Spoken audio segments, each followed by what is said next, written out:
ठाणे महानगरपालिका क्षेत्रामध्ये पुन्हा एकदा युतीमध्ये असलेल्या भाजपला उद्घाटन प्रसंगी डावलण्यात आल्याचा प्रकार समोर आलेला आहे। आपल्यासोबत जोडलेले आमदार निरंजन डावखरे भाजपचे आमदार आहेत। सर, काय सांगाल, एकंदरीत पुन्हा एकदा युतीमध्ये असणाऱ्या भाजपला विकास कामासंदर्भात उद्घाटन विरुद्ध झाले होते। स्वतः राज्याचे उपमुख्यमंत्री एकनाथ शिंदे यांचे असलेले त्यावेळेस भाजपला डावलण्याचा समोर प्रकार आलेला आहे।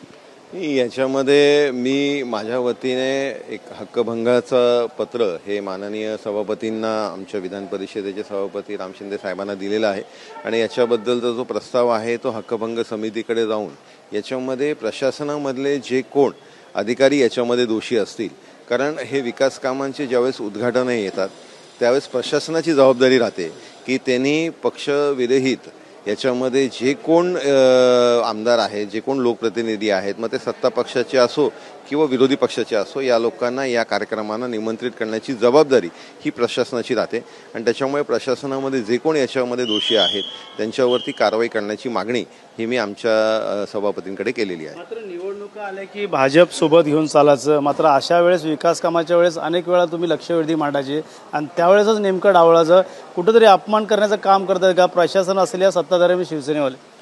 याच्यामध्ये खरं तर श्रेयवादाचा विषय जर होत असेल तर हे श्रेय सर्वस्वी लोकांचं आहे, जनतेचं आहे, लोकांच्या हितासाठी आपण केलेले हे कार्यक्रम असतात।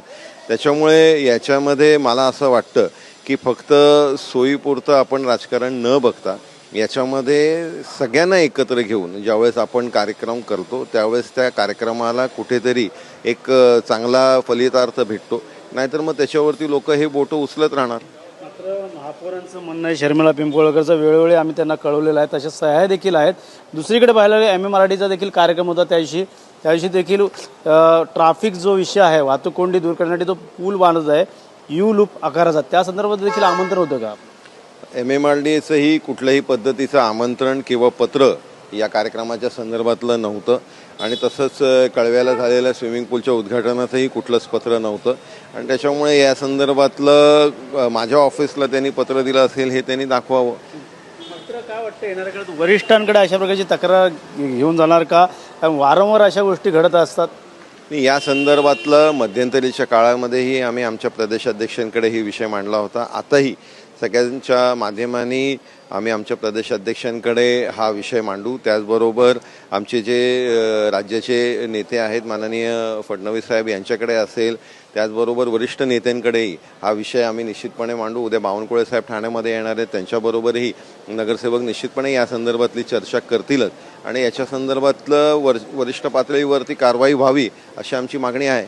नक्कीच निरंजन डावखरे येणाऱ्या काळात आता वरिष्ठांशी देखील भेटणार आहे आणि येणाऱ्या काळात आता कारवाई या संदर्भात कसे करतील हे देखील पाहणं गरजेचं आहे। हक्कभंग समितीकडे जे पत्र देण्यात आलेलं आहे त्या संदर्भात आता ठाणे महानगरपालिका क्षेत्रामध्ये युतीमध्ये आता भाजपला अनेक वेळा डावळल्यामुळे येणाऱ्या काळात यावरती प्रशासन असलेल्या सत्ताधाऱ्यांवरती कशा प्रकारची कारवाई या ठिकाणी केली जाईल हे देखील पाहणं गरजेचं राहणार आहे। कॅमेरामॅन योगेशसह गणेश थोरात, TV9 मराठी, ठाणे।